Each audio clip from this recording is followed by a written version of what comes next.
Tantra Illuminated with Dr. Christopher Wallace is a journey through the depths of the human experience, as viewed through the lens of the tradition called non-dual Shaiva Tantra. This multi-format podcast delves into the fascinating world of Classical Tantra and its intersections with philosophy, neuroscience, psychology, human development, and the broader world of spirituality.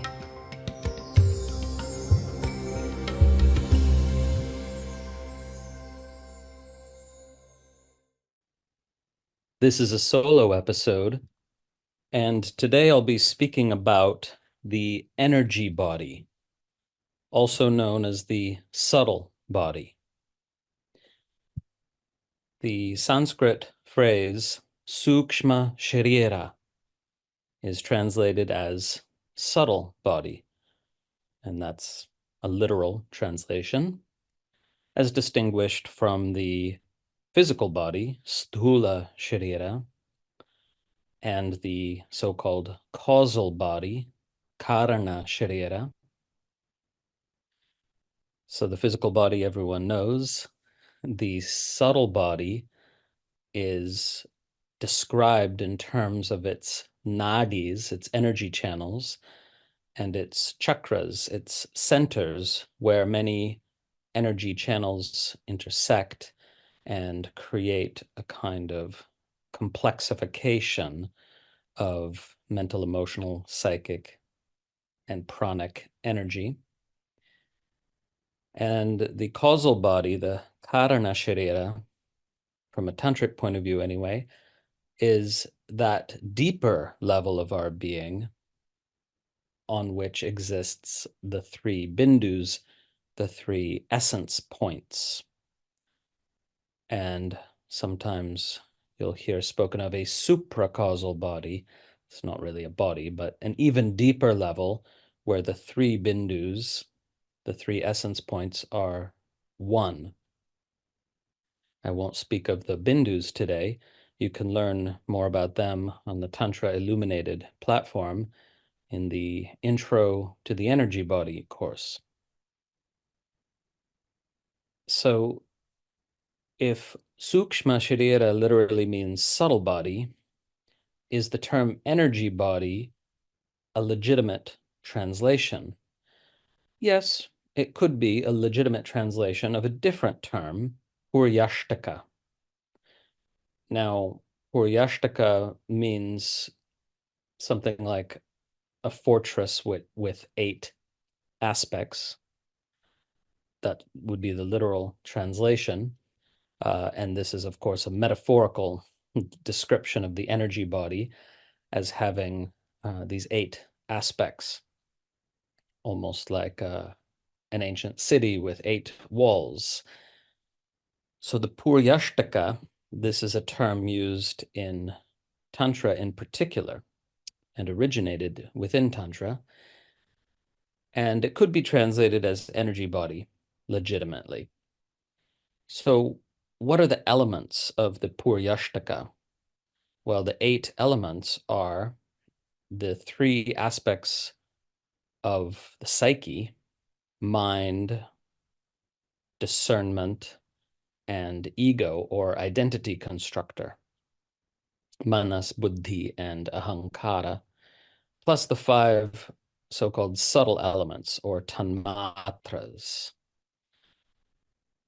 So it's important to understand that the energy body from the tantric point of view can also be called the psychic body or the mental emotional body, where the term psychic doesn't refer to psychic phenomena, as that phrase is generally understood, but rather the psyche. So what I want to get across here, which is not something commonly understood, is that the energy body is the psyche. And that is abundantly clear in our primary sources of Classical Tantra. It's absolutely the case that the energy body is the psyche. It's not some separate reality from the mind, broadly construed, better term would be psyche. So the key teaching, of course, that originated in India and only recently has been accepted in the West is that the psyche is not something that resides in the brain. It's something that interpenetrates the entire physical body. So the energy body is the psyche as it interpenetrates the entire physical body. So I argue that the best translation for these terms that literally mean subtle body or energy body would be rather somatic psyche, that the energy body is the somatic psyche. That is to say, the psyche inseparably intertwined with the physical body. And so this is really important to understand because a lot of people regard the energy body as a psychic phenomena in a more magical sense of that term. That is to say, a magical body of light that only psychic people can perceive. Only psychics can tell you if your chakras are blocked or other things like that. These are entirely New Age ideas derived from ultimately from the Theosophical movement 100 years ago, and really very little to do with the original Indian tradition, the tantric tradition, that gave us the teaching on the energy body. So once again, the energy body is the mental, emotional body. And yes, it's true that prana is said to flow along the nādīs, the channels, the subtle channels of the energy body, but it's not quite correct to call the energy body a pranic body. It's important to understand that if we speak of a blockage in the energy body, we are indeed speaking of something unresolved in the psyche. And since the psyche is a somatic psyche, that piece of unresolved experience, as it were, lives somewhere in the body. So that which is unresolved in the psyche is in the physical body, because again, the somatic psyche it interpenetrates the physical body, hence the phrase I've coined, somatic psyche.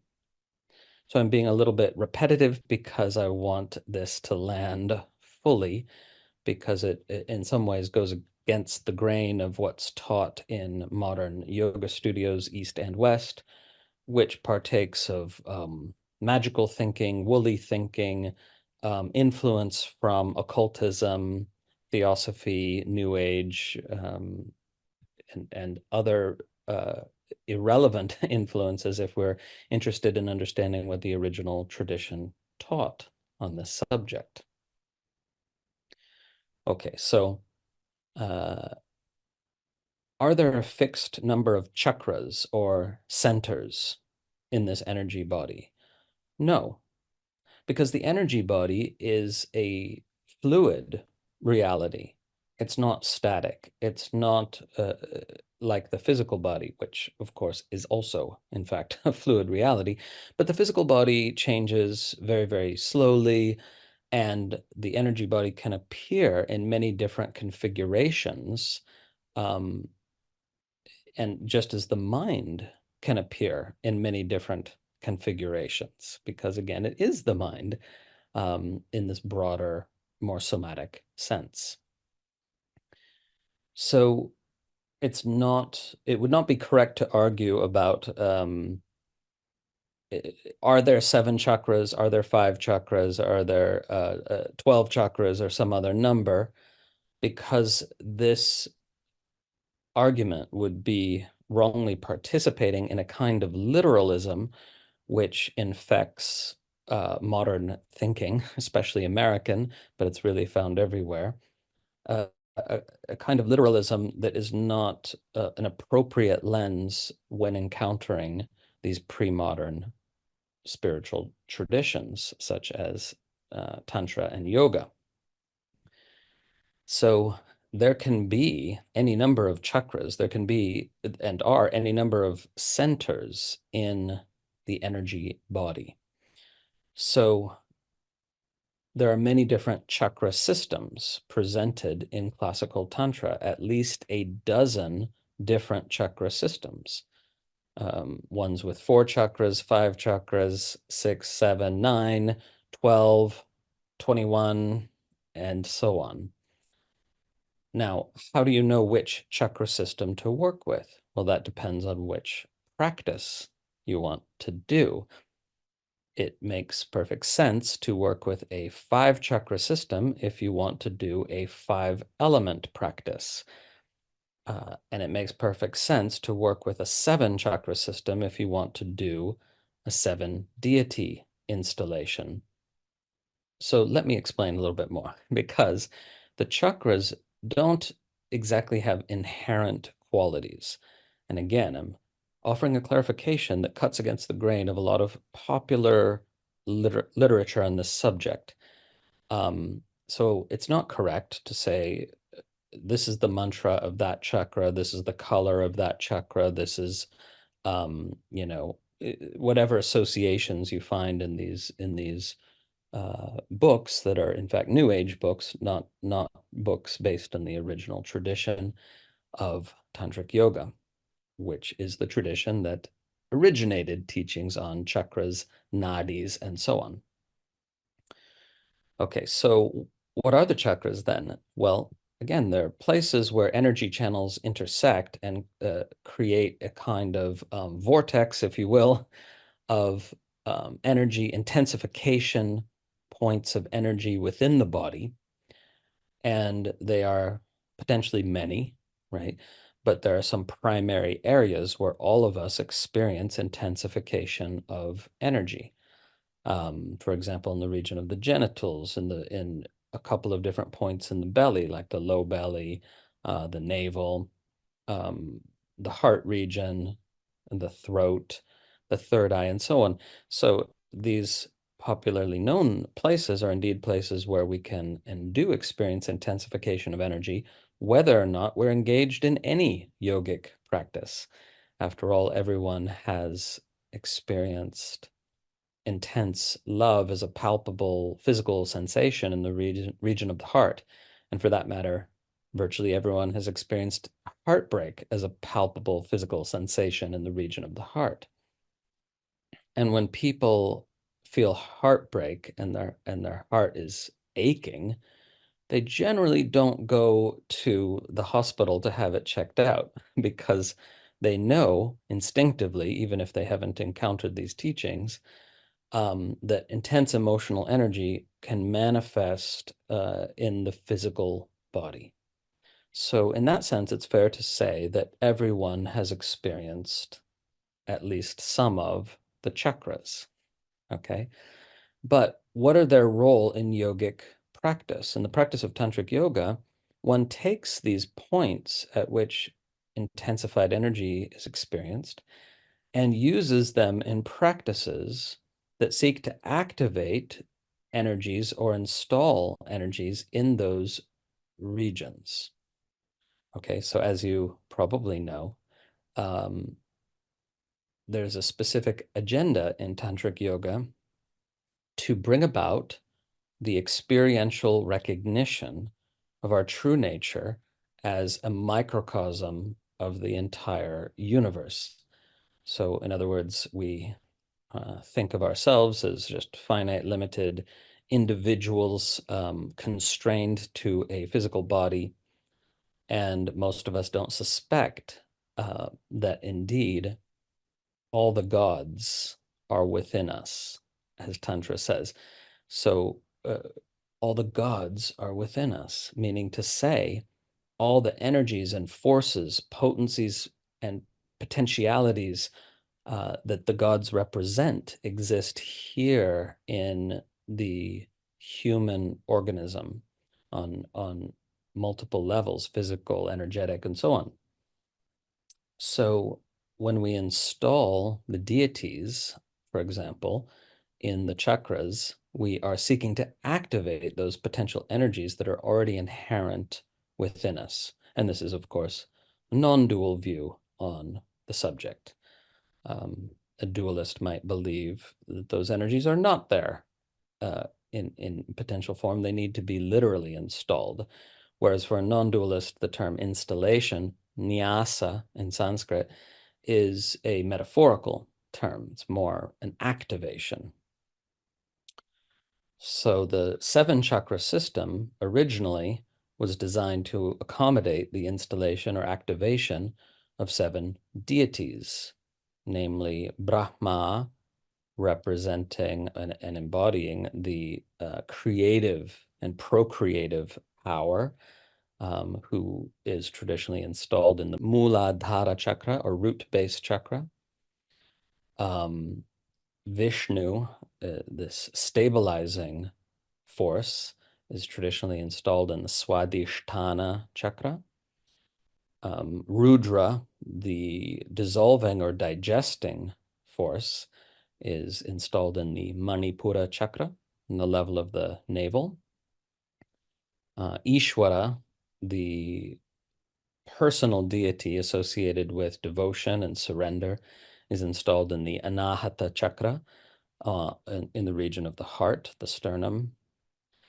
And Sadashiva, the deity of eternal benevolence, is installed in the throat region, Vishuddha chakra.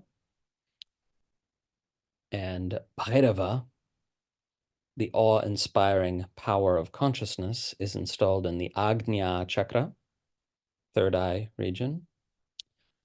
And the great goddess is installed in the crown of the head, Sahasrara chakra, the 1,000-petaled lotus in the crown of the head. Now, this particular map of deities shows that the 7-chakra system originated in a Kaula context, that is to say, originated in context of goddess worshipping tantra, because of course the great goddess Mahadevi is at the crown of the head, surpassing all the male deities below her. And this is an interesting map also for academic reasons, because it sort of maps the historical development of the Indian tradition, because 3,000 years ago, Brahma, also known as Prajapati, was the supreme being, was the main deity of the Vedic tradition, to be later surpassed by Vishnu, also known as Vasudeva, became known as Krishna, to be later surpassed by Rudra, an early form of Shiva. And subsequent to that, we find Ishvara as the central deity in the Yoga Sutra, and Sadashiva as the central deity of early Tantra, and Bhairava as the central deity of slightly later, more transgressive Tantra, and Mahadevi as the deity of the radically non-dual full flowering of the non-dual tantric tradition. So anyway, the point is that the 7-chakra system is deployed when you are installing 7 deities. There is no reason whatsoever to use a 7-chakra system when you're doing a 5-element practice. So why in the world do all the Western books on the chakras say that you have the earth element in the base, the Muladhara, and then water all the way up to space in the throat? And then, of course, you run out of elements. There are 5 elements, but 7 chakras. So this indicates a kind of confusion because, first of all, the elements aren't inherently in those chakras. They are traditionally installed in specific chakras, but not those ones, because traditionally, again, going back to the classical tradition, you install the 5 elements in a 5 chakra system, right? So, for example, earth at the pelvic floor, water in the low belly, fire in the heart, wind in the palate chakra, a chakra not commonly known, and then space at the crown of the head. So in classical tantric yoga, you always have space at the crown of the head because indeed it is the crown of the head that dissolves in yogic practice, giving us the experience of this infinite spaciousness where there previously was a head. So it doesn't make sense from the classical point of view to be installing space in the throat. And I don't think it intuitively makes sense to you either. So this confusion originates ultimately from a Sanskrit text written in the 16th century that attempted to combine and conflate the various chakra systems that were extant at that time. But this was a bit of a fool's errand. There's no reason to try to smush all the different chakra systems together. And you end up with this problem where, for example, the 5 elements don't correctly map onto 7 chakras. Okay, so I hope you're coming to understand, and it can be difficult, I've discovered, for people to understand, that chakras are not descriptive entities, they are prescriptive entities, meaning to say, they don't exist as kind of psychic organs hidden away in the body, having intrinsic qualities like elements and deities and mantras. They are points where we experience intensification of energy in the body, and those points can be used to activate and install mantras, elements, deities, and so on. Okay, so none of the chakras have inherent mantras, except perhaps the Anahata chakra, which in some sources is said to have the inherent mantra of Om. So you'll wrongly hear that Yum is the mantra of the heart chakra, the Anahata chakra, but this is incorrect. Yum is rather the mantra of the wind element, which is installed in the heart chakra in that 16th century text I mentioned that in fact is relatively incoherent, composed well past the flowering of classical Tantra. The tradition, of course, went into a decline after the Muslim conquests beginning in the 1200s. So chakras don't have inherent mantras. Elements do, however. The elements are said to have these inherent mantras, lam, vam, ram, and so on. Those are the commonly known mantras for the elements, and they have tantric variations, such as hlam for earth, hvim for water, and so on. So the elements in this tradition are said to have inherent mantras, and the chakras do not have inherent mantras, except sometimes, again, Om is said to be inherent to the heart chakra because Anahata itself means the unstruck sound, the primordial vibration, and that, of course, is Om. Okay, so the point is then that you utilize whichever chakra system corresponds to the practice that you want to do. And chakras are kind of like blank slates where you can install the relevant elements, mantras, deities, and so on. To learn more about this, again, you can take the energy body course on my platform, tantrailluminated.org. Okay, so this has been, something of a academic discussion so far. Now, we can do these practices of installation, but we can also encounter the energy body in a more intuitive way. We can bring our awareness to the body, to the whole body, and explore all the subtle sensations in the body.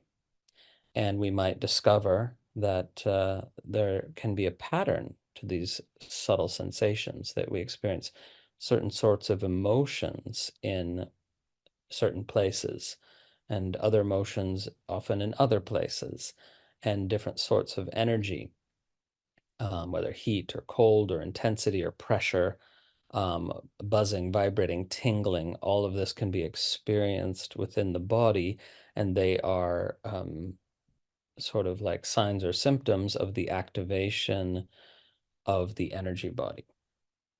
Now, one classical tantric practice is to move energy through the channels of the subtle body. So moving energy, how do you do that? With attention and breath, with intention, attention, and breath. So you intend to move energy through the channels, and you focus and you breathe, and in time it actually works. At first, it's, for most people, a kind of imaginative exercise, and then in time it comes to actually work. So, for example, the two most commonly known channels, nādīs, apart from the central channel, are the left and right primary channels. The primary left and right channels being the Ida nādī on the left and the Pingala nādī on the right. By the way, the word nādī means tubule or channel. It's not, in fact, related to the Sanskrit word nādī, which means river. So you'll hear that confusion commonly. A little knowledge is a dangerous thing when it comes to Sanskrit, and it's easy to get confused without more in-depth study.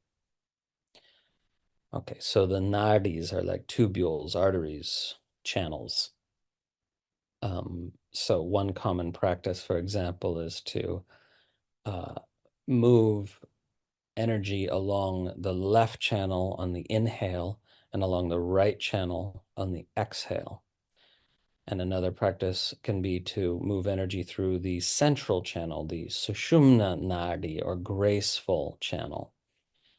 And this can be done, for example, with the mantra practice known as uchara, where you raise a bija mantra, a single syllable mantra, through the central channel.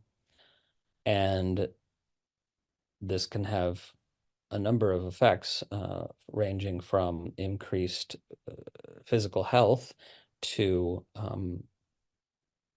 breaking open some of the subtle knots. There are also granthis in the subtle body, knots, densifications, or locations of stagnant energy, we might say. And when they break open, that can be a very powerful experience. When the knot of the heart, the hridaya granthi, breaks open or unties, it might not be a breaking open, it might be a gradual unbinding, untying. But when that knot of the heart loosens, and then the heart chakra blossoms, right? Heart chakra commonly visualized as a lotus flower that's somewhat closed until it blossoms open, and you have this wonderful experience of expansive love, all-embracing love for all beings. You can feel like you're falling in love with everybody, and you see colors more vividly, and you experience like a kind of joy or loving power underlying all existence. These are some of the symptoms of the heart chakra opening, and for it to open, the knot of the heart needs to loosen. There's another knot in the head, the Maya Granthi. When that opens up, when that loosens, then you experience non-dual awareness spontaneously as well as on demand, meaning to say, when that knot, psychic knot in the head has loosened, the Maya Granthi, also known as the Rudra Granthi, then it's easy to experience non-dual awareness. That is to say, a continuous, unbroken, undivided seamless field of experience in which there's no separate me, there's no me versus not me, there's no categorical excuse me, categorical divisions whatsoever. There's just a seamless continuity of being in the non-dual state, and there's not an observer separate from the observed. So no subject-object dichotomy or any other sort of dichotomy. All such dichotomies are seen to be nothing but mental constructs. Okay, so how does this relate to the mantra practice I was mentioning? Well, when you're doing uchara, when you're raising a bija mantra through the central channel, it can gently or intensively vibrate these knots. And by vibrating them, they start to open up. So there's no guarantee that the uchara practice will bring about this result, but it's traditionally used for this reason, and it can indeed work for some people. So this whole share that I'm giving on the subtle body or energy body is extemporaneous, like everything I do, pretty much. So I'm just going over some possible ways of encountering this world of experience that's more subtle than the physical, but can be extremely palpable for some people. So what do you do with this? What do you do with this knowledge or information? Well, if you have a teacher of tantric yoga, then you can receive from them the transmission of specific practices, like the 5-element practice, commonly known as bhuta shuddhi, or also known as tattva shuddhi, and the other practices I was mentioning, like uchara, like installation of the deities, and so on. However, you can also proceed on your own by doing this intuitive exploration of the energy body, noticing where you feel energetic sensation, where you feel intensification, where you feel tingling, buzzing, pressure, where you feel what might be like sort of like explosions of light, or indeed balls of darkness. If you experience something like a ball of black tar in the solar plexus, or somewhere else, that these are all features of the energy body, which, remember, is a mental emotional body and includes uh, pieces of unresolved experience. So you can find these places, and then you might look into what energies or mantras or deities were traditionally installed there. I've already given some of that information earlier. And then you might do that practice to help open up or activate or free up that center, right? It can be an experience of stagnancy in certain centers, and we want to create flow there. Another point I want to touch on is the importance of emotional digestion. So most of us have many pieces of unresolved experience from our past hanging out in the energy body and impacting the physical body as well. Hundreds, perhaps even thousands of pieces of undigested prior experience, pleasurable, painful, neutral, all sorts of experience. Now, it's very unlikely that anyone would ever be able to digest or resolve all of these pieces of unresolved experience. But even digesting some of them can really make a huge difference. So if you have an energy body that is absolutely clogged with undigested past experience, then you likely experience a lack of joy in life. You likely experience fatigue, a sense of being oppressed, a sense of being a prisoner in your own body and in your own life. You know, difficulty dragging yourself through the day, uh, um, easy to get sick, easy to get depressed. These are some of the symptoms of a weak energy body. And nearly everyone has a weak energy body because most people don't know how to uh, facilitate the digestion of these undigested experiences from the past that are living in the body. So when you digest some of these samskaras or vasanas, they go by different names. You begin to have the opposite experience. You begin to have the experience of a lot of aliveness, vibrancy, a lot of energy. Energy, of course, means the power to do work, the power to transform. So when you are able to digest some of your samskaras, then the energy body gets stronger and more powerful, and the energy body informs the physical body. So, of course, in Western culture, the physical is taken to be primary and the subtle secondary. But in pre-modern Indian culture, it's the reverse. The subtle is taken to be primary, forming the template for the physical. And that's why disturbances in the psyche eventually manifest as physical illness or disease of some kind. And it's not a coincidence that the word disease is actually dis-ease. So, of course, it can also be the case that something happening in the physical body that starts in the physical body then manifests in the psyche.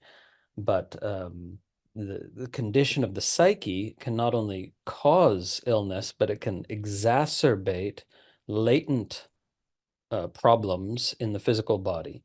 So it's not such a simple chain of causation. But the point is to say that the subtle body is primary and even survives the death of the physical body, not indefinitely, however. And so it's more important. And when we are able to digest these undigested pieces of experience, we feel more whole, we feel more complete, we feel more powerful, we feel more alive. And that's, of course, a wonderful thing in life. So it's almost as if the energy body, as normally constituted, is enervated, right? It's weak, it's small, because a lot of its pieces have, in a sense, sort of been broken off. These pieces of past experience are exiled from the core of the energy body, the core of the psyche, right? So when we are digesting experience, we're also reintegrating the energy that was locked up in those pieces of experience.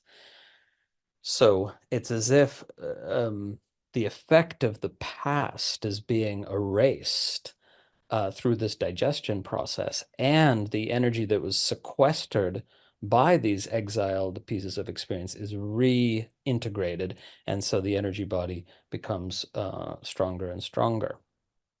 And of course, that translates into everyday life in so many ways. The energy body is the psyche, so you're stronger mentally, emotionally, and even physically healthier. Okay, so then the question arises, how do we digest samskaras? Well, that's a big topic. I need to do another episode on that topic, but also on my platform, tantrailluminated.org. In the energy body course, there's a fairly detailed description with some guided practice on digestion, emotional digestion, we call it. And this corresponds to a phrase in the original tradition, which is hatapaka, the possibility of sudden, forceful digestion of pieces of experience that have been hanging out in the system for a long, long time, or indeed digestion of something happening now that's quite difficult, that's quite challenging or painful. So whether we're talking about old experience that remains unresolved in the body or new experience that's happening now, emotional digestion is the same technique applies and is profoundly beneficial. So if you do this, then you'll experience a lot less blockages in the energy body. So to go back to the practice of moving energy through the channels, which I mentioned before, you'll find that when you move energy through the channels, if you're actually doing it and not just imagining it, that sometimes you hit a blockage as you're guiding the prana through the different nādīs and through chakras. You hit a blockage, a feeling that the energy suddenly gets stuck, doesn't want to move or slows down. And this is a way of experiencing a samskara somatically. And it can be an indication that emotional digestion of that samskara is needed. So suffice to say, I've given a very brief overview here. There's a lot more to be said about all of these topics, but the purpose of this episode is just to be an overview of teachings on the subtle body or energy body from the tantric tradition. And these teachings are found both in textual sources and in oral transmission from tantric teachers all the way down to the present day, although some of these teachings have unfortunately become much less known, even almost unknown. Like this teaching on emotional digestion is not known to many tantric practitioners, and it should be, I believe. So if you're interested in these topics, please leave a comment on the YouTube version of this episode and let me know what you'd like to hear more about and what questions you have. Hope you enjoyed the episode. Remember, you can always find out more about the tradition of non-dual Shaiva Tantra at tantrailluminated.org, where, if you wish, you can become a subscriber to our online learning portal, and you'll receive access to a vast number of recordings, including a comprehensive curriculum in tantric philosophy, tantric yoga, guided meditation, and much, much more. Music for the podcast composed and recorded by Ann Leader. Find her at annleader.com. Podcast produced by Grazia Tribulato. New episodes drop every week, and may all beings benefit.